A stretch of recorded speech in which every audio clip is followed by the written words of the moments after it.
আসসালামু আলাইকুম। অনেক দিন পর আবার আপনাদের মাঝে একটা ভিডিও নিয়ে আসলাম। এই প্রবাস জীবনে হাজারো ব্যস্ততার মাঝে একটু ঘোরাফেরা করলে মনটা একটু শান্তি লাগে, হাসি খুশি লাগে, মনের দুঃখটাও একটু কম হয় আর কি।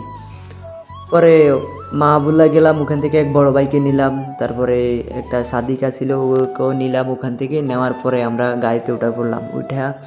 এখন আমরা যাচ্ছি আব্বাসিয়ার উদ্দেশ্যে। আব্বাসিয়া ওখানে গিয়ে একটা পার্ক আছে, ওই পার্কে যাবো আর কি। পরে এই দিক দিয়ে ভাই বলতেছিল যে একটা ভিডিও কর, দেখি কেমন আসে, তোর মোবাইল তো অনেক ভালো আছে।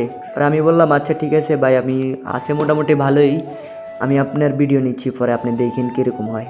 পরে ওখান থেকে আমরা গাড়ি থেকে নামার পরে একটা হোটেলে গেছিলাম, কিছু খাওয়া দাওয়া নিয়েছিলাম, পার্কে যাওয়া বসে খাওয়া দাওয়া করবো বলে নিলাম।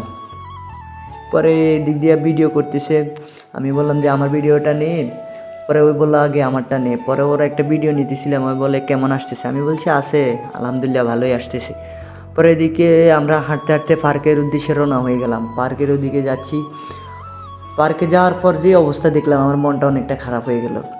পার্কটা এতটা ভালো লাগতেছে না, আমার মনে হয় এটা বদ্ধ অবস্থায় আছে। পরে আর কি ওই দিক থেকে আমরা বেশি ঘোরাঘুরি না করে ওই দিক থেকে চলে আসলাম। আসার পর পরে চিন্তা ভাবনা করলাম জায়গা রুমে। পরে আর কি রুমের দিকে যাওয়া শুরু করলাম।